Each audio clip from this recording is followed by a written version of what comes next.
this book is called Rock and Roll Women, Portraits of a Generation. So I think of this book as they're portraits of women and my tribute to different sort of rock groups through the 80s. This one is called Marie and Credence. Would you still boogie, cry aloud with Credence? Hell you would, Marie. So dig out the faded scrapbooks, break out Grace Slick and Madonna, Bobby Darin and Nirvana, dial up Maybelline and Peggy Sue, linger over Polaroids. Strange now how flawless you looked in Bobby socks and berets. Sally and Ricky Nelson. Anybody remember these performers? Good. Wham, bam, slam, back of the movie house, in the alley, Sally, after making out with James Dean on the screen. Cherry Cokes, greasy burgers, your ruby lips, his hot car, Ricky Nelson on the radio.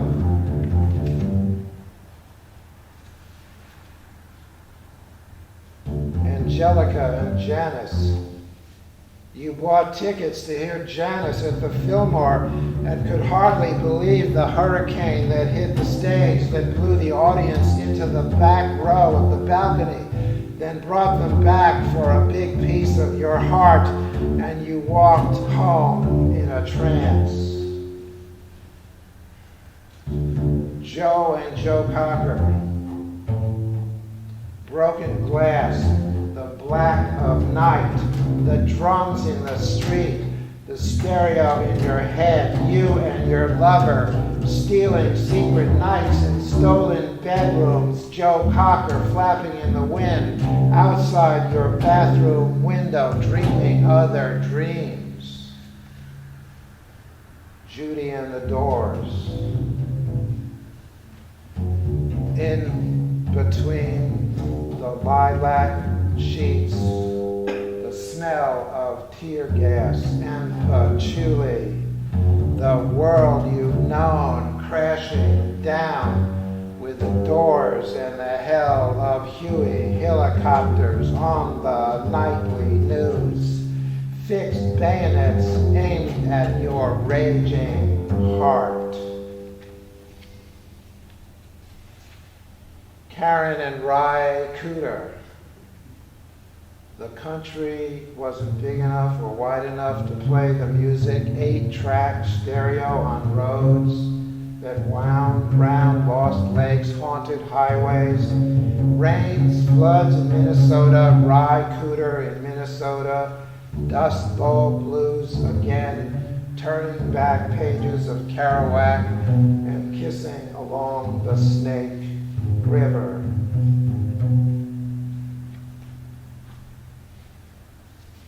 And then I figured I had to put a couple of guys in here. So this one is called Louisa and Bob Dylan.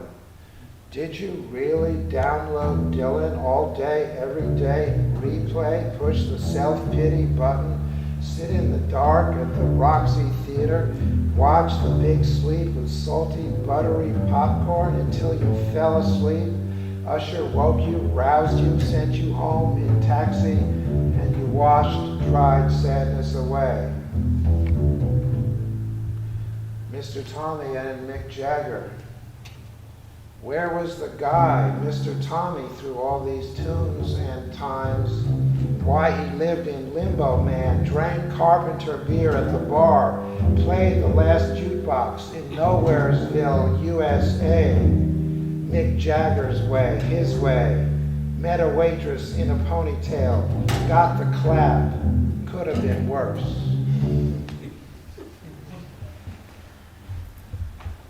All right. You get the idea, right?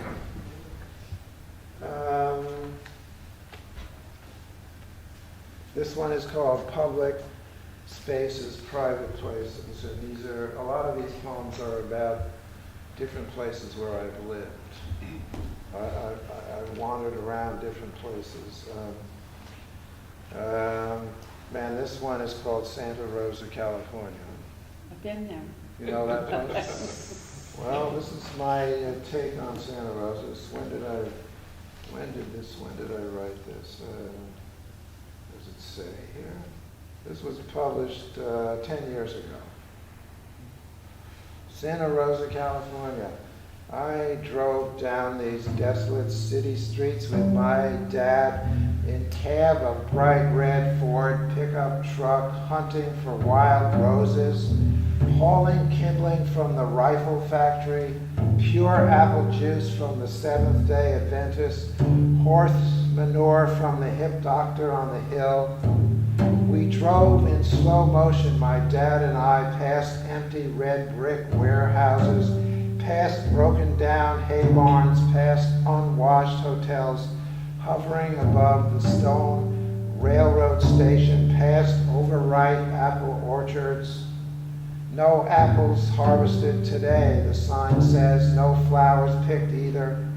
We could see with our own 4 eyes, just as we saw the ghost of Luther Burbank languishing in hybrid hothouse, goofy cactus carved up by kids with knives. Joey loves Cindy, while trunks of weeping redwood trees despaired at the sight of bulldozers bleeding old sinning city. Freeway driving a stake through its heart, creeks turned to concrete, brazen bankers and toothsome bartenders high in the saddle. Sassy 4th Street settled down finally with opulent Mendocino and little side streets whimpering, nowhere to go but round and round. Kids crawling up mother's white walls without wonder, without wildness anymore.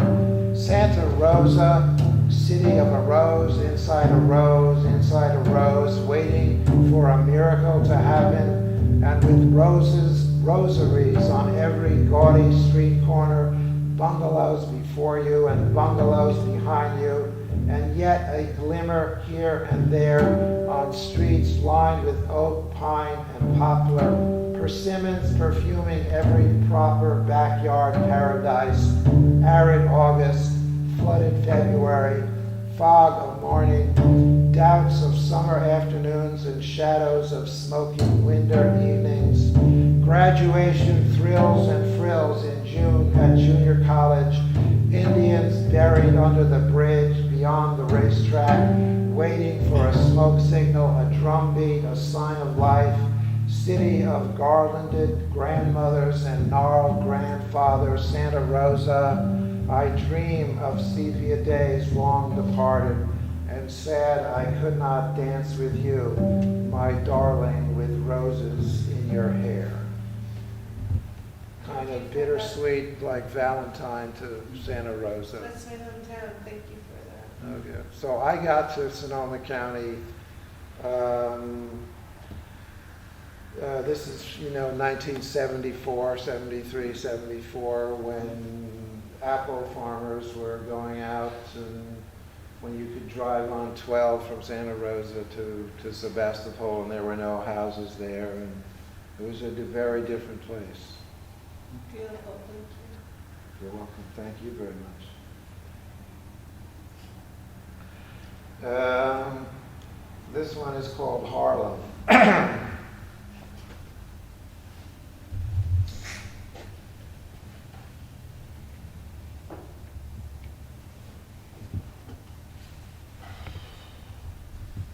I think this one is kind of both sad and angry. And it's for a cousin of mine named Mima. I stumbled through Harlem in the heat Saturday, saw afros, cornrows, perms, bleached and processed hair, and wares from Africa for sale on the pavement. Stumbled past the Apollo Theater, silent, saw the blackest beauty blooming along Martin Luther King Jr. Boulevard, where my cousin Mima died, a short ride from the smart Long Island suburbs, where she learned to run away and not look back, a story no one cares to tell.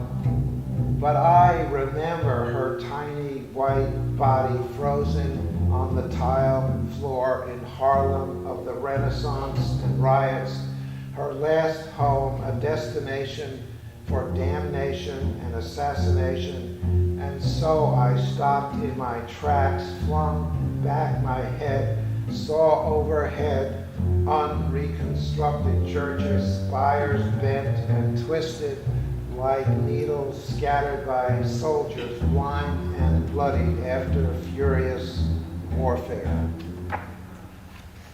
From, yes, my cousin Mima, who died of a heroin overdose in Harlem, came from a really well-off family in the suburbs.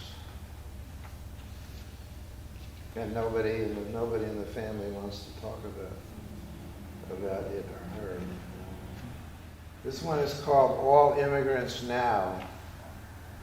I wrote it on Christmas Day 2016. All immigrants now, everybody, all mixed up in our borderless world beyond boundaries. Backpackers slipping in and out, under and over, living from hand to mouth, seeking higher ground, combing hair, brushing teeth, carrying on, watching my back as I watch yours, not knowing when we'll hold hands, break bread, share tortillas again, maybe never, maybe tomorrow bright and early, flash smiles, bodies unbound, hands clasped. No one saves us but ourselves. This is the first one that I wrote, and it came out of a dream, and this one I wrote on the 21st of November 2016. It's called In the Dark Lake. Night fear, oven fear, childhood darkness fear, father memories lodged deep inside, resurfacing now.